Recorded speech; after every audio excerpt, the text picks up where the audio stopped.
কাঁঠালের মৌসুমে আমাদের একটা বিষয় সবসময় মাথায় রাখতে হয়। কাঁঠাল যখন পাকতে শুরু করে তখন কিন্তু প্রতিদিনই নতুন নতুন কাঁঠাল পাকে। একদিন চেক করা বাদ পড়লেই একসাথে অনেকগুলো কাঁঠাল পেকে যেতে পারে। আমাদের গাছেও ঠিক এমনটাই হয়। তাই প্রতিদিনই আমরা এসে নজর রাখি। আজকে এসে দেখি একসাথে পুরোপুরি 5টা কাঁঠাল পেকে গেছে।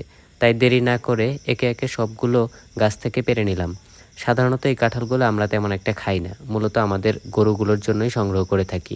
অনেকেই হয়তো জানে না, পাকা কাঁঠালের কোয়া, আঁশ, খোসা সবই গরু খেতে পছন্দ করে।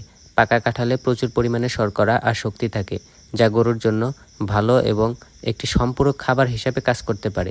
তবে এটি সবসময় পরিমিত পরিমাণে এবং অন্যান্য খাবারের সাথে মিশিয়ে দেওয়াটাই ভালো। আরেকটি গুরুত্বপূর্ণ বিষয় হলো, কাঁঠালের বীজ কখনোই গরুকে দেওয়া উচিত নয়, কারণ বীজগুলো গরুর জন্য সহজে হজম হয় না এবং অতিরিক্ত খেলে হজমের সমস্যা দেখা দিতে পারে, ডায়রিয়ার মতো রোগও হতে পারে। তাই কাঁঠাল ব্যবহার করার সময় আমরা সবসময় বীজ আলাদা করে ফেলি আর কোয়া, আঁশ এবং খোসাগুলো গরুর জন্য রেখে দিয়ে থাকি। এভাবেই আমাদের গরুগুলোকে গাছের প্রতিটি পাকা কাঁঠাল কোনো অপচয় ছাড়াই গরুর খাবারের কাজে লাগানো হয়। এতে করে দানাদার খাবারের ব্যবহার পরিমাণে অনেকটা কম লাগে।